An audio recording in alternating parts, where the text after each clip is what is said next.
what were your musical influences? Because I always find this to be interesting. You know, what were when I think of Topeka, Kansas in 1974, I'm assuming that there would be a heavy American country influence there. Am I completely wrong on that?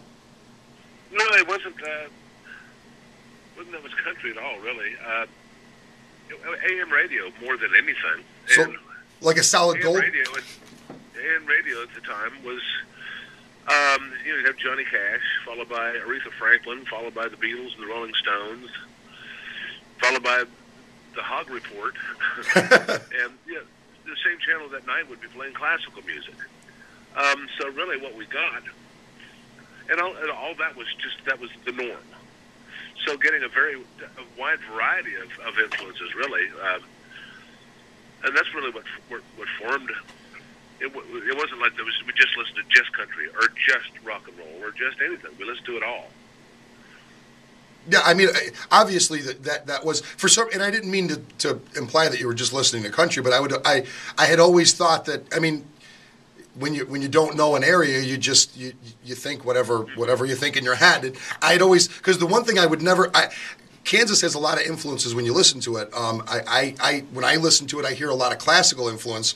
But I was just curious on that aspect as to what. And the AM radio of the time is just like the AM radio in the country. There, like you say, it was just a wide array of music. It was a really wonderful time for music when everything was. There was no formats at that time. It was kind of all out there for you to listen to, and it really influenced a lot of great musicians like yourself.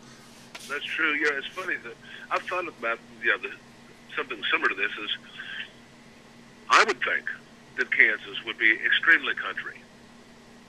And in that golden era of country music, while it was there was some country stations.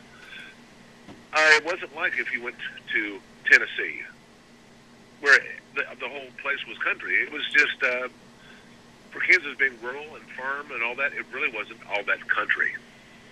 Yeah, so it was more of a like any other city in the country at the time.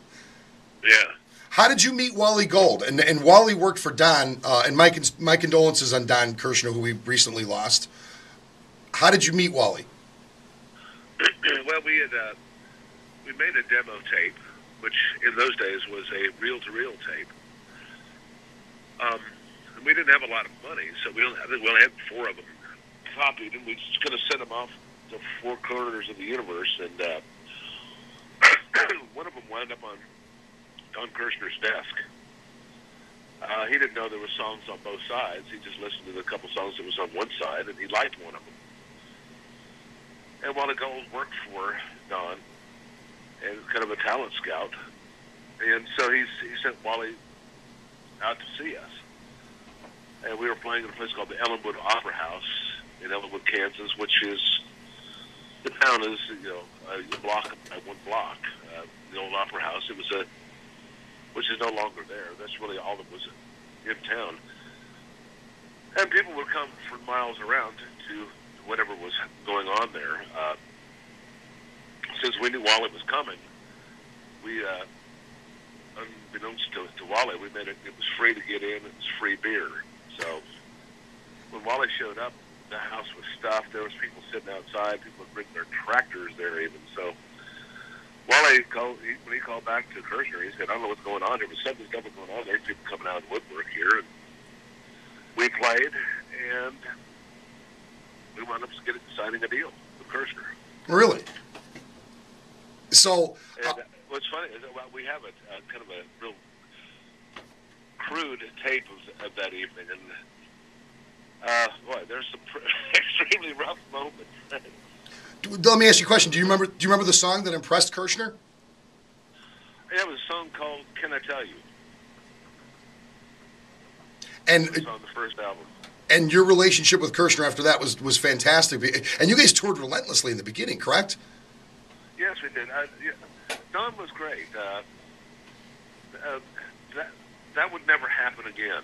I mean, it was an odd match in what Kirshner did and what we did. But the one thing he did do, he just left us alone to do what we do, and he kept funding it. You know, it wasn't until